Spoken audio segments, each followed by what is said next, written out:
Sure. My name's Chaim Magnum. I'm the vice president and founder of Lemon Lime Agency. I've been in the industry 25 years now. We got our start in the mid-90s.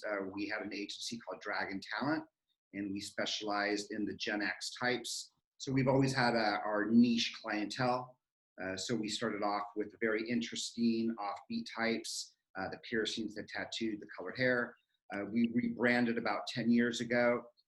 We had kind of left what we were doing with the Gen Xers, but we've all been super in touch with whatever street culture is going on. So we rebranded, now we're Lemon Lime Agency. We're a boutique agency, so we kind of hover between like 200 and 250 clients. We like to keep it small, that way we can keep a lot of contact with our actors. And most of our people are working or auditioning daily. And it's a very busy industry. For those of you that go out commercially, you know.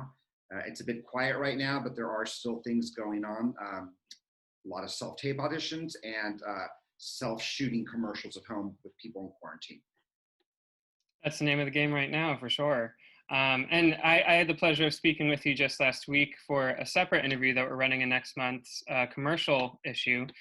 So I'm glad we could kind of do a 1-2 punch here. Thanks for joining us. For our first question, again, please have your camera turned on and use the raise your hand feature in the bottom right-hand corner of your screen. I'm going to go over to Charlie Ray for number 1. Charlie, you are off mute. Hi, you all right? You doing well?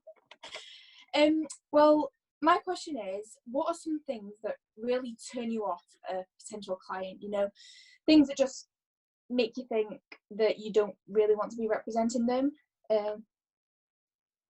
Sure. Things that turn me off typically will happen in the actor-agent meeting.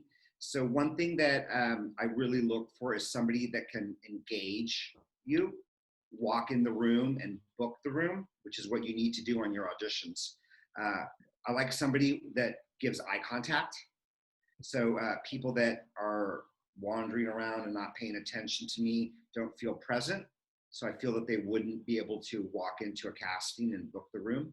And then one thing that I definitely don't like is when actors come in and give me their bad story of their last agent. I already know that you're at my meeting because you're looking for a change. So we're all friends in the industry. All of us agents go to all the same meetings and we all talk. So it's not comfortable for me when you come in and tell me bad things about somebody else. So I like people to come in to be positive, have a good outlook, and also have a plan of what they're looking for as well. And then if it's a good match, then we start working with them. Okay, thanks so much. Thank you.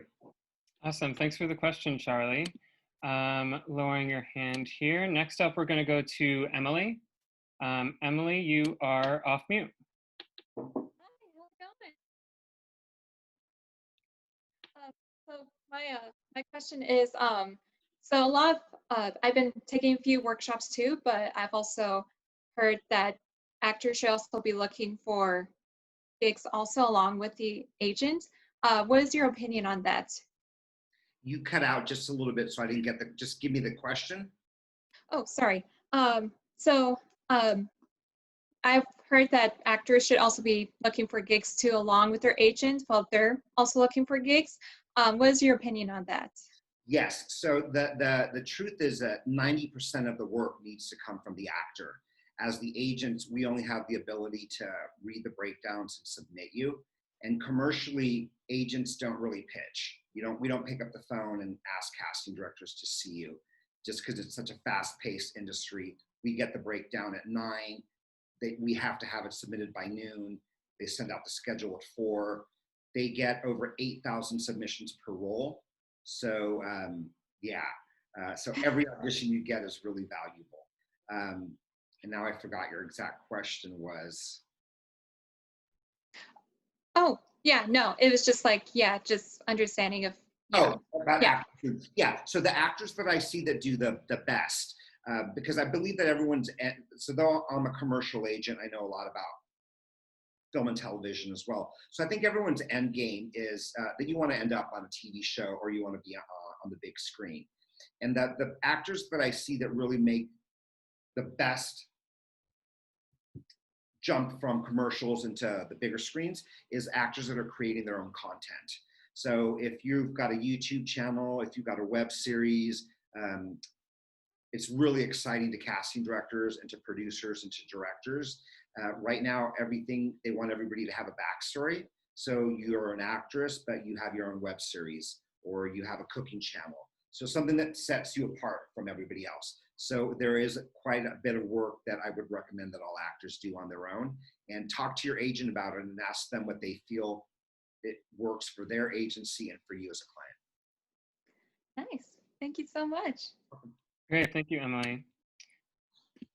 And actually, Chaim, while we have you, I am curious, because you're specifically a commercial agent, are you able to tell us a bit of the big differences between the casting processes of something like commercials versus film and TV?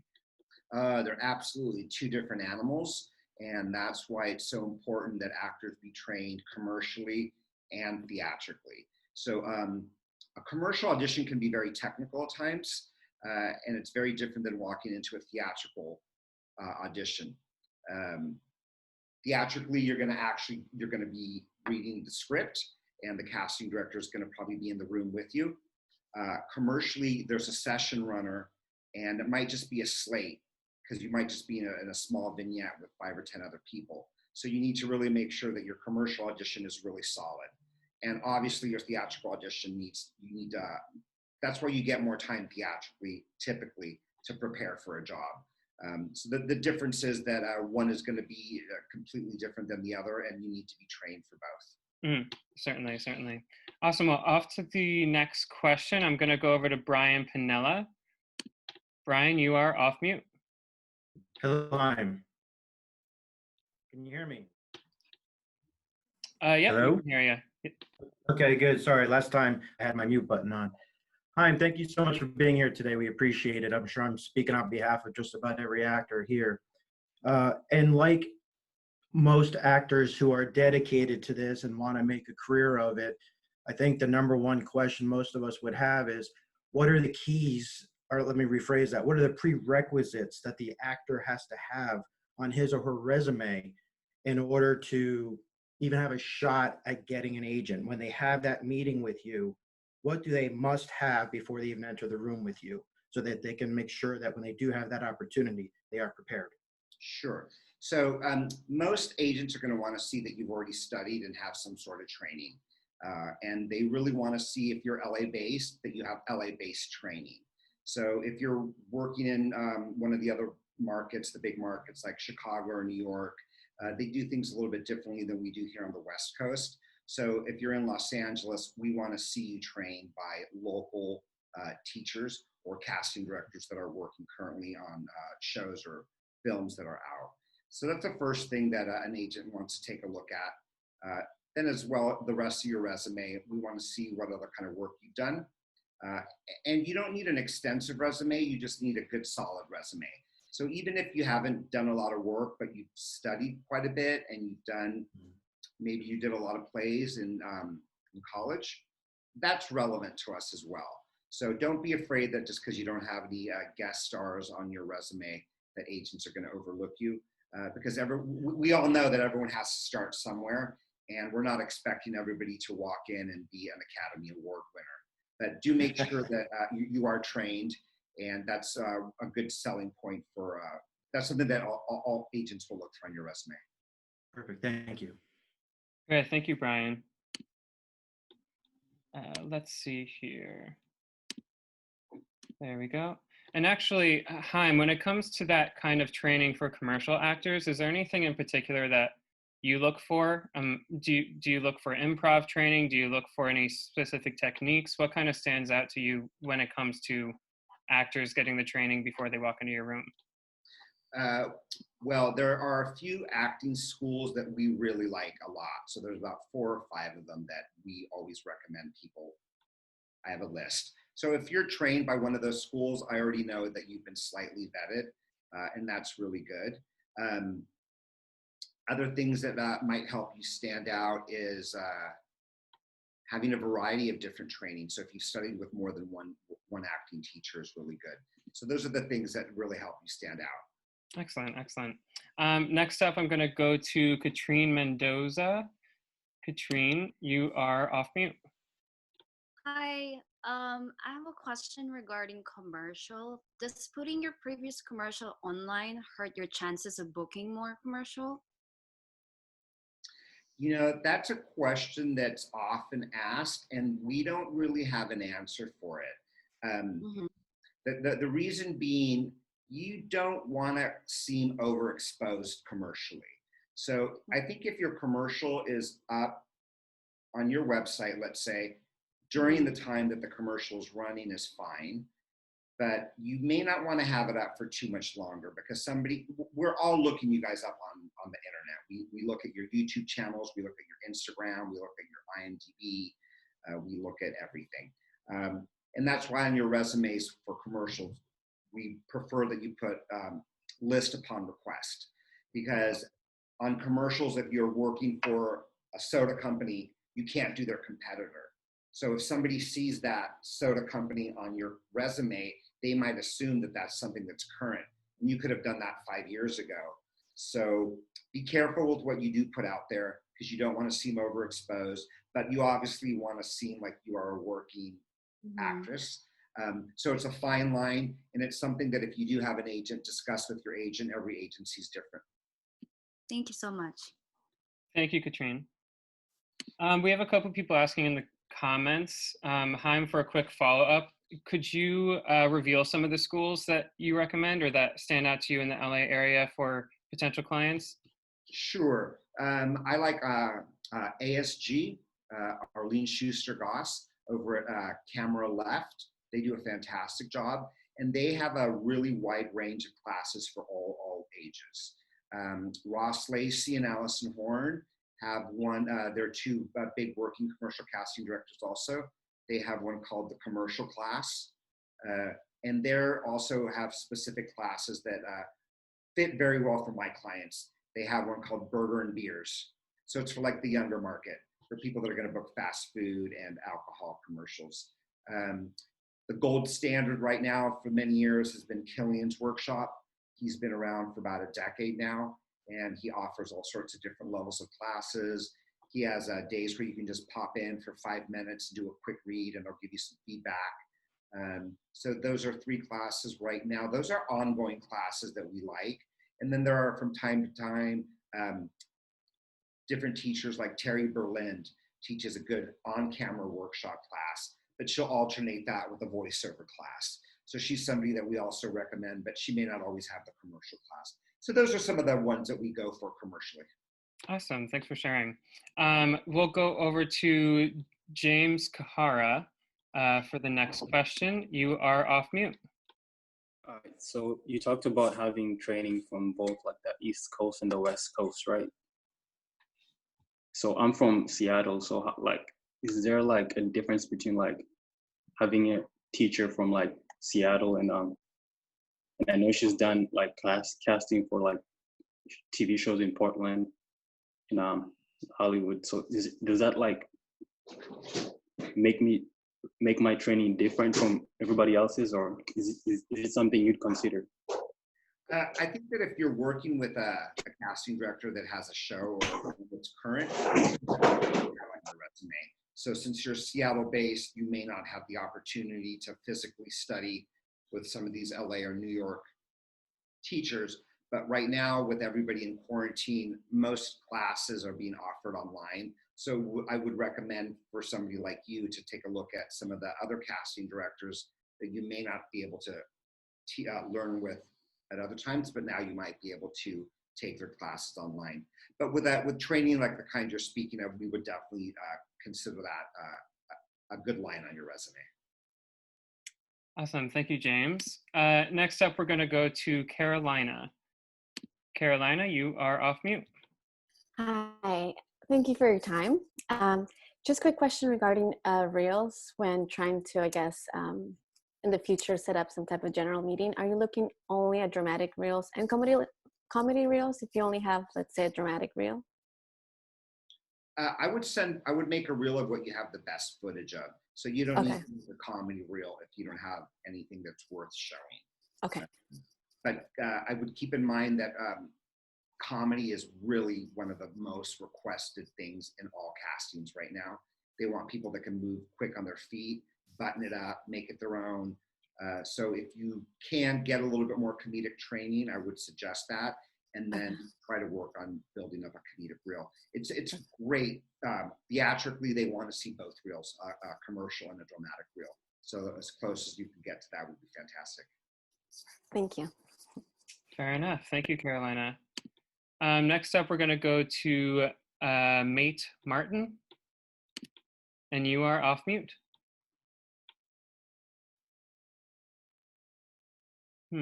Looks like we're having trouble hearing you, actually. I unmuted you here. Are you muted on your screen, maybe?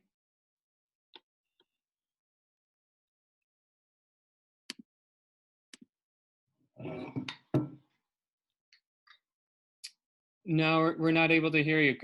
Are you able to hear her, Chaim? No. No. How about I come back to you? I'll come back to you if you figure out the audio. Just got to make my way down the line now. Next, I'll go to Bruce 18. Bruce, it's all you. How are you doing, Chaim? I'm absolutely pleasant and glad you are here to speak with us today. My question mainly pertains to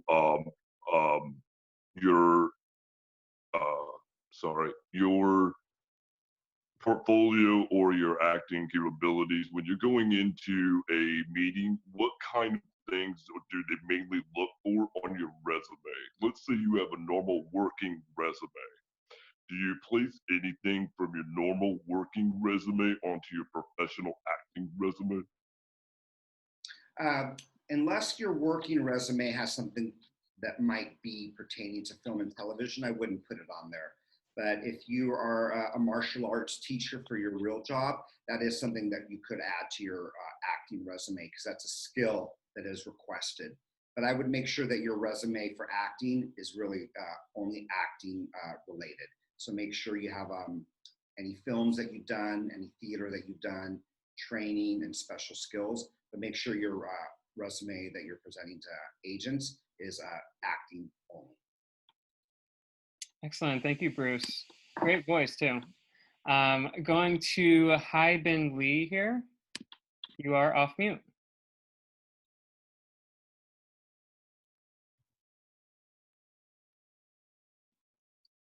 We're having trouble hearing you as well. Are you possibly muted on your end?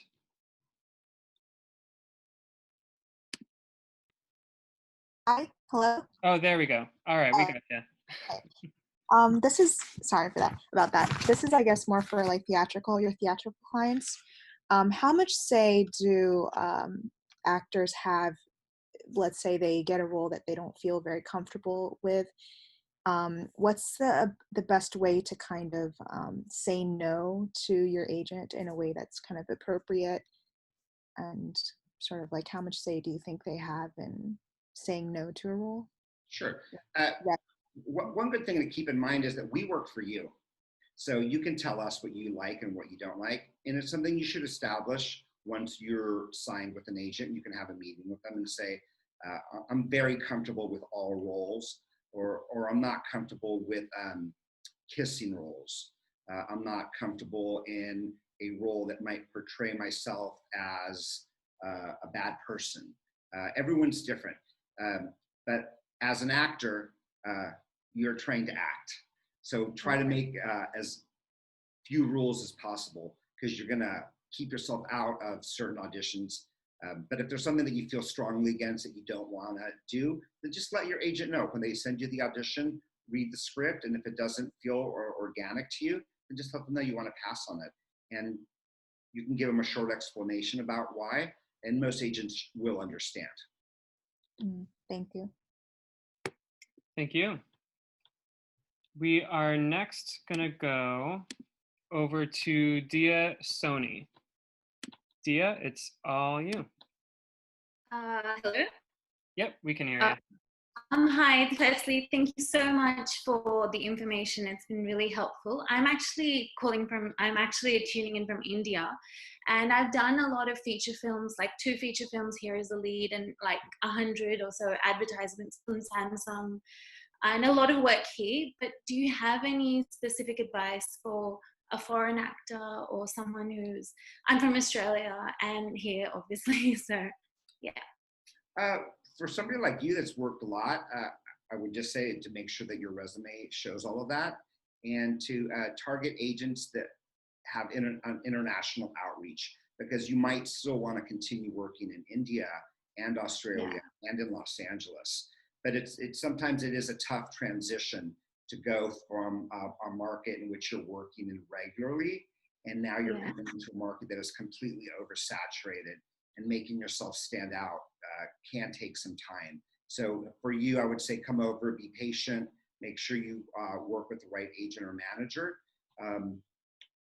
that knows you and knows what the work that you've done, and make sure you pick somebody that might even be related to the type of work you've done before, that might have connections here already. It'll make it a little bit easier for you, because we see a lot of foreigners come in from countries from all over the world, and they're top of show, they're working leads in film, and it's hard to get them into the room sometimes. So just make sure that your team that you picked really knows how to handle that. Okay, perfect. Thank you. Thank you so much. Thank you, Dia. Next, I'm told that Ms. Martin has figured out her audio, so I'm going to try again. Are you there? Yes. Perfect. All right. What's your question? Sorry about that. My question is, say if you're an actor, actress that has a bunch of work already, or your resume is a bit full, and now you're looking for an agent, but you kind of like don't know where to start. Do you know like how you can go about looking for an agent independently, if that makes sense? Yeah, absolutely. So as an actor, when you're looking for an agent, you want to make sure you're submitting your material to the right agent. So my agency is very specific as to what I look for. So if you research my agency and you go on my website and my Instagram page, you'll get an idea of what I'm looking for. And then you might say, oh yeah, I definitely fit into this agent's roster. I'm going to submit to them. So as you're getting ready to look for agents, just do a little research. And right now with Instagram, it's really easy. Just look up the name of agencies and see what kinds of postings they have, and see if you fit into that. If you do, then I would suggest sending over your information to them. Right now is a little bit of a tricky time, because some agents are accepting submissions and some are not. So my agency, we are actively looking for actors. And during this quarantine, I think we've signed about 40 new actors onto our roster. So we are going to be ready to go with a brand new batch of people come hopefully May 15th, when things get back to normal. And I normally wouldn't say this, but for those of you that are looking for representation, you can slide into my Instagram DMs, send me your links. I'm taking a look at everything right now, and feel free to submit. Perfect. Thank you. Thank you. And I feel like this is a great time for you, Chaim, you have the time to check out the DMs and take a look at everyone who's looking for representation out there. Is it pretty typical, just out of my own curiosity, considering the state of the world right now, is it pretty typical that agencies are signing 40 plus clients over the last couple months, or is this a pretty unique situation for you? It's a pretty unique situation. I'm friends with a lot of agents, and I don't think anybody has signed as many people as we have. But we were backed up because we're working so much, it's hard to take meetings a lot. So we had a lot of people we already knew we wanted to meet with. So we've been using this time to take those meetings via Zoom. And other agencies I know are taking meetings, but they're being very selective and only signing very few people. But they're holding on to people's information. They did the Zoom, and they're going to bring them back in for an in-person meeting. Mm-hmm. But my team is really good at looking at people's resumes, IMDb's, Instagram, and even on videos, we get a pretty quick read from them, and we know if they fit for us or not. So we've been moving forward with a lot of new actors. So if you want, you can put my Instagram in the chat, and yeah, before the end of this, we'll put the plug with the Instagram and website. And I get backed up, so I've already got like 300 or 400 DMs in there. Not bad, all right. But I promise I'm going to get back to everybody. Yeah, yeah. What is the commercial casting process actually looking like nowadays? So everything has gone to self-tapes. And it only took the advertising agencies about 10 days to figure out how to get new commercials out, because their job is to sell us products at all times. So, within 10 days, there were new commercials. What they do is they have either an existing commercial that's already on TV, or they bring back a commercial that's no longer running. They negotiate a new deal with the agent. Then they add a new voiceover to it. And they'll say something like, during these critical times, we are open for takeout and delivery. Then they have asked actors to self-tape auditions. And then once they get booked, they self-shoot the job. So it'll be an actor taking a bite of the hamburger and smiling into the camera, which is these days a computer and then a iPad on the side doing B-rolls on it. And there's been, I can definitely tell you that there's at least 35 to 50 commercials new that I've seen on television. And we've had over 300 self-tape auditions since quarantine. And we've booked a small handful of commercials. So we're excited about that. Wow, yeah. I mean, it's just a matter of rolling with the punches, really. It's wild times, but it sounds like you're adapting and the industry's adapting. That's great. Yes. Next question, we're going to go to Misha Brooks. Misha, you are off mute.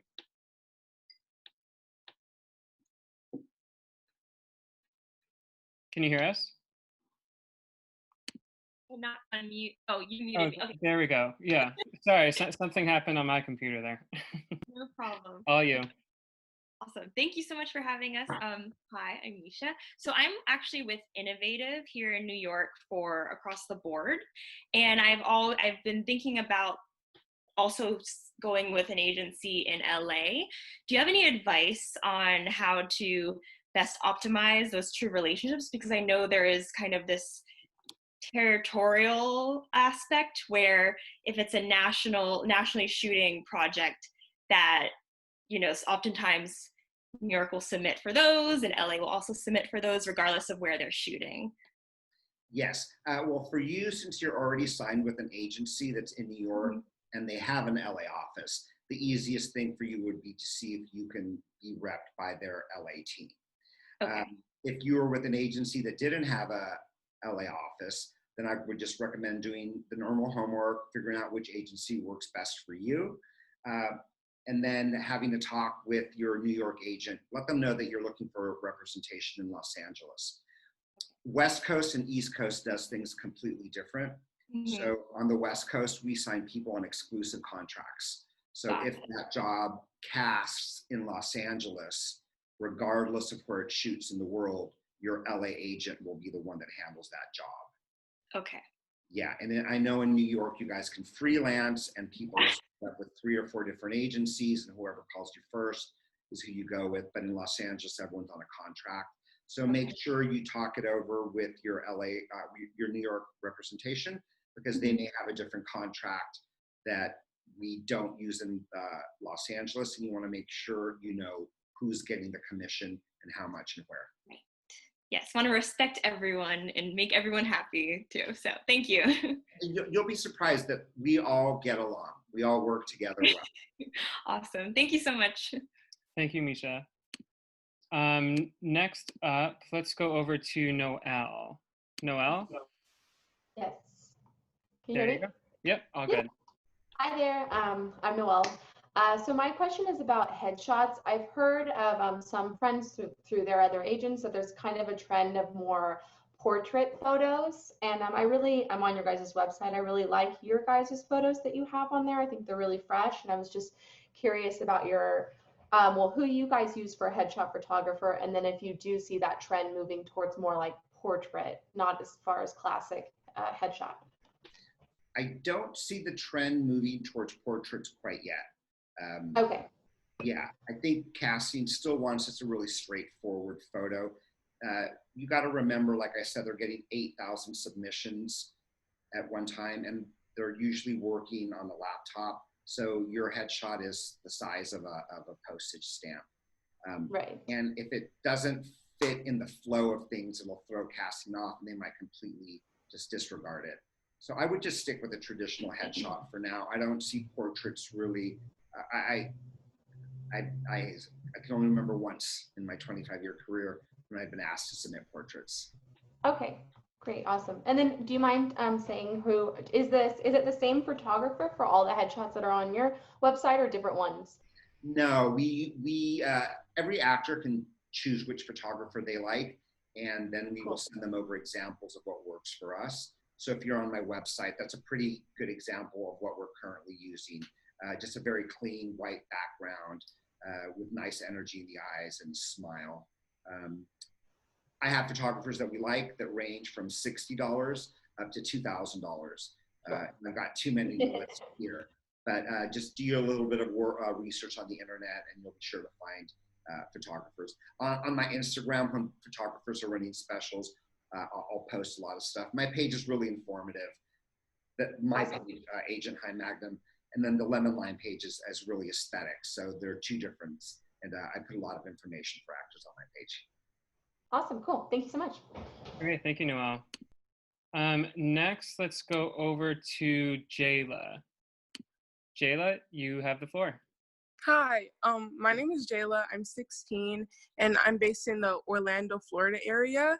I was wondering, what advice do you have for teens that want to get involved in the acting and or modeling agency, like the industry? Sorry. Yeah, it would be the same advice for anybody who lives outside of one of the major markets. Just try to get yourself as well trained as possible. And like I said, right now is a great time because everything's online. So you have the opportunity to take classes that you might not be able to being based where you are. And then just try to do as much of creating your own self-content as possible, a web series, a YouTube channel, your Instagram page. So just make sure that you're proactive in getting yourself out there as much as possible and trying to get as much diverse training as you can. Okay, thank you.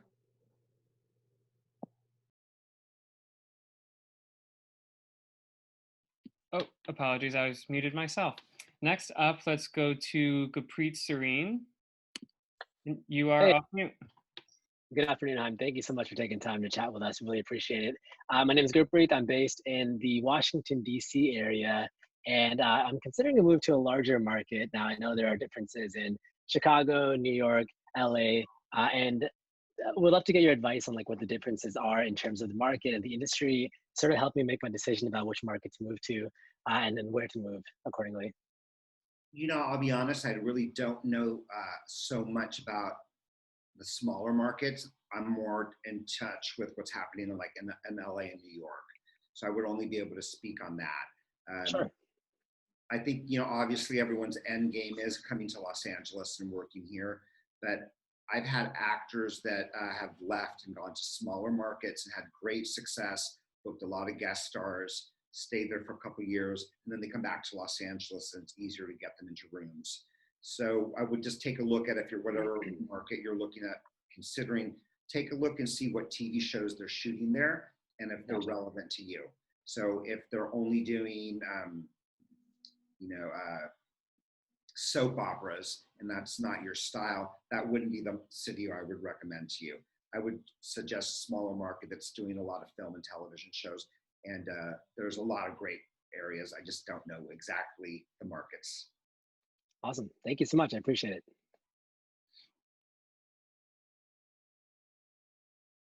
Next up, let's go to Tanya Todd.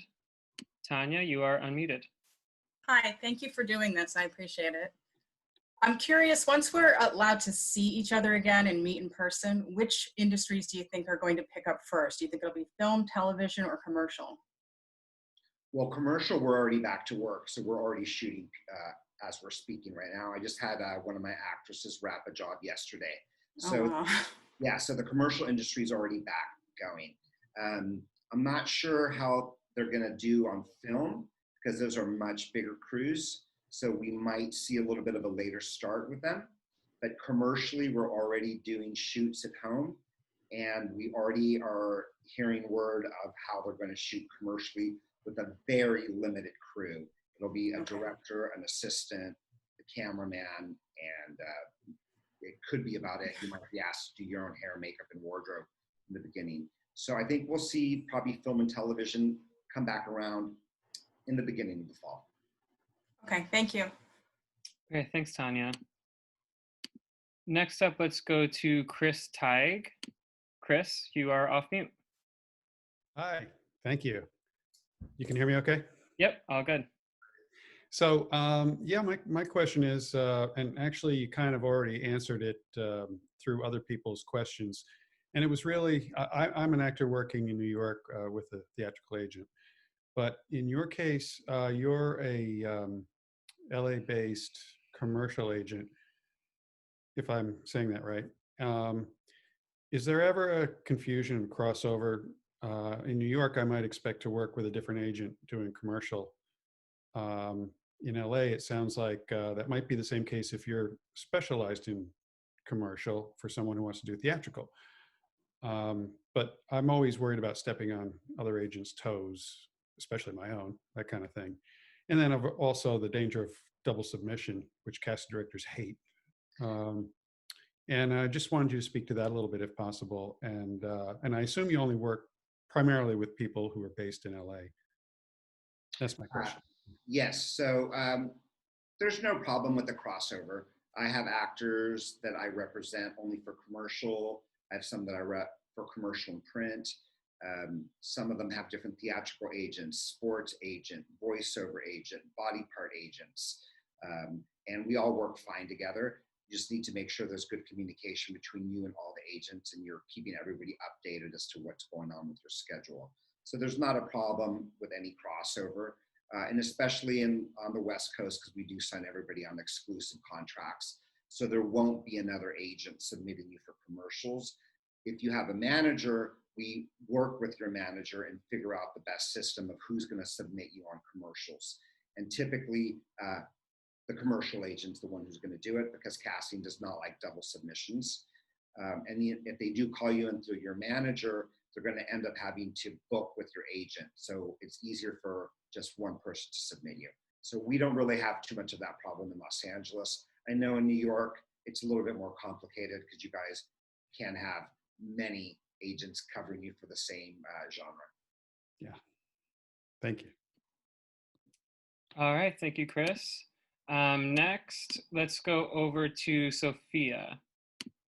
Sophia, all you. Hi, can you hear me? Yep. No meeting problems, awesome. Hi, Chaim, thank you so much for being here with us. I have a question where you were talking about people, or like the people that you rep, creating their own content, right?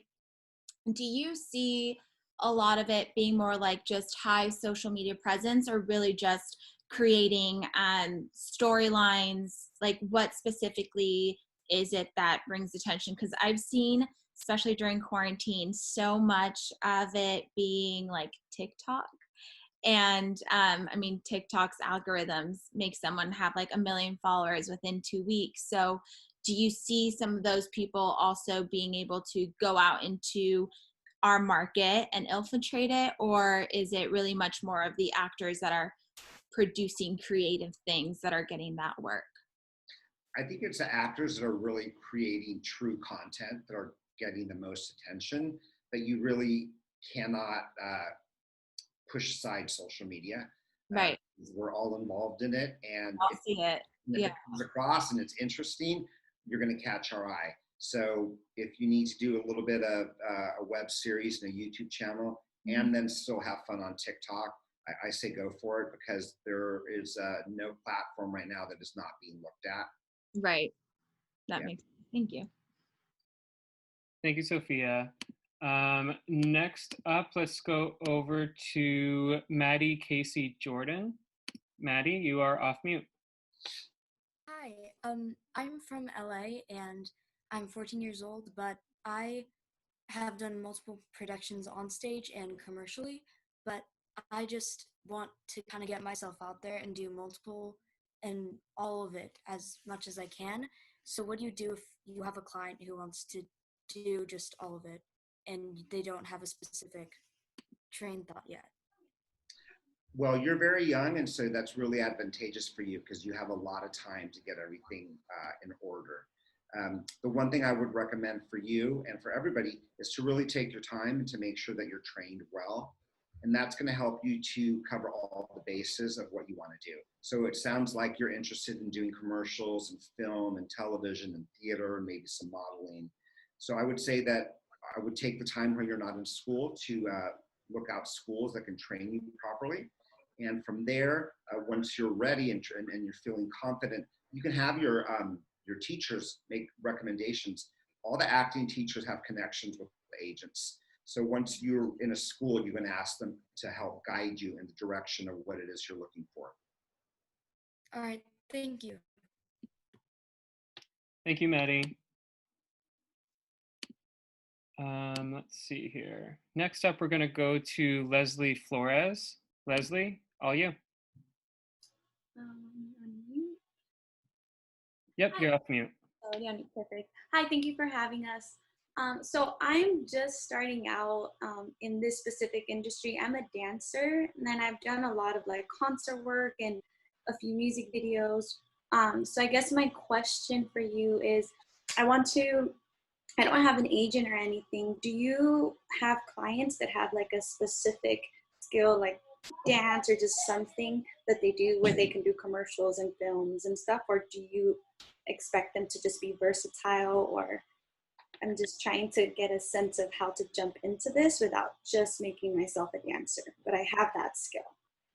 That's a really good question because, you know, you're an actress and a dancer, so you don't want to be only thought of as a dancer. Exactly. So, yeah, so you want to target yourself towards agents that might do more of acting than dancing, but I would also recommend that you look at the dance agencies as well, because sometimes just getting your foot into the door of the dance department is great, and then from there they might introduce you to the other departments, the commercial department and the theatrical department and the print department. So I would suggest that you try to market yourself as an actress first and not just get put into the dancer role. But if that's where you need to start, that's an easy way for you to get going. Okay, perfect. Thank you. Thanks, Lesley. Next up, we're going to go to Sansari. And you are off mute. Hello. Thank you. I just want to say thank you for this opportunity. I was wondering, do you have any advice for any beginner actors or rappers? And my second question is, if you don't have a headshot for my audition, will I still be able to continue my audition? So you're breaking up quite a bit, unfortunately, but I did hear the first question of, do you have any advice for beginner actors? So do you want to jump on that one, Chaim? Sure. For beginner actors, you want to make sure that you get your training. Start with that. And when you're first starting off, I recommend that you really take your time.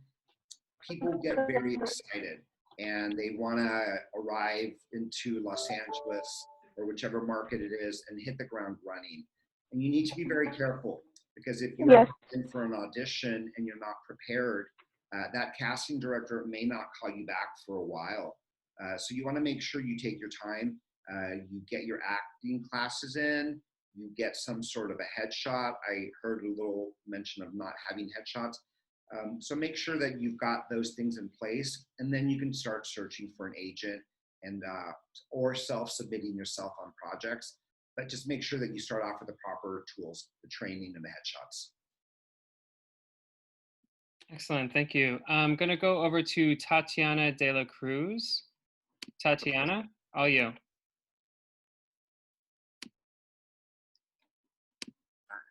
There we go. I You was there? unmuted this whole time. Perfect. So I just want to glaze over my question really quick, but now I remember. Back in the day, I took some acting classes in North Hollywood at James Franco's old acting school, like what, 5-6 years ago. And my teacher there was his teacher. And he said that the way to go about submitting to agencies was to send a talent resume and a headshot with a flash drive of your content. And then about a year ago, I got a workshop at Killian's workshop for commercials. And my teacher and a lot of the other students were saying that nowadays people don't do the flash drive move anymore. And that maybe agents would even be afraid for that because they don't know you, like you could be giving them a virus. And I was like, I don't know if people would look at it that way, but I heard that like nowadays the way to go about it is send an update headshot, update resume, updated demo reel via email. But it's like, how do you know if your email's not getting lost versus like maybe if you were more old school with a manila folder that it would stand out. But I also have seen certain agencies being like, don't send us anything via mail. So all of us agents have moved towards not receiving mail. And okay. I don't know one agent right now that would open a flash drive. Okay, cool. I definitely wouldn't. And if you send me your material and there's a link, I won't click on it either. Okay. Yeah, so I want you to send me something that's embedded into the email. So embed your photo, embed your resume, and then let us know that you're on whatever platform, IMDb, TikTok, Instagram, and we'll look you up by name. We'll find you, and we'll look at your information. We're definitely not opening up any flash drives or clicking on any links. So do not send a link to your demo reel. It has to be something that's embedded in the email as an attachment. Yes. Yeah. Okay. We don't want to click on something and get a virus in our computer. Yeah, exactly. But if I see that you've got your, at imdb.com / in your name, I'll click on that because I know that site. But okay. I'm not going to click on things that I'm not familiar with. And I'm definitely not going to put a flash drive in my computer. All right. Thanks for clarifying. Thank you again. Got to stay safe out there for sure. Thank you, Tatiana. We're going to take 2 more questions before coming up on the hour here. Thank you, everyone, for tuning in today. Next up is Christina Girardi. Christina, all you. Hi, how are you, everyone? Oh, I think, am I on mute? Yep. Can you hear me? Nope, you can hear. We can hear you. Yeah. Good. So my question is, if an actor were to come across your desk who has training in a larger market and is not necessarily living in that larger market at this time, with the current shift to a lot more things being on tape and being booked off of tape, is that an actor that you would consider repping, or would you only consider them if they were local still to Los Angeles? We're mainly focusing on actors that are LA based, because if you do book that commercial and you're shooting it yourself, production needs to drop off all the equipment to you about 3 days beforehand. They send it all sanitized and sealed, but it takes a few days to teach you how to connect the laptop to the iPad, the lights, how to upload. So they're not really willing to do that for people that are not semi-close. Okay. Within an hour or so outside of Los Angeles, because a production assistant has to drive it over and drop it off to you.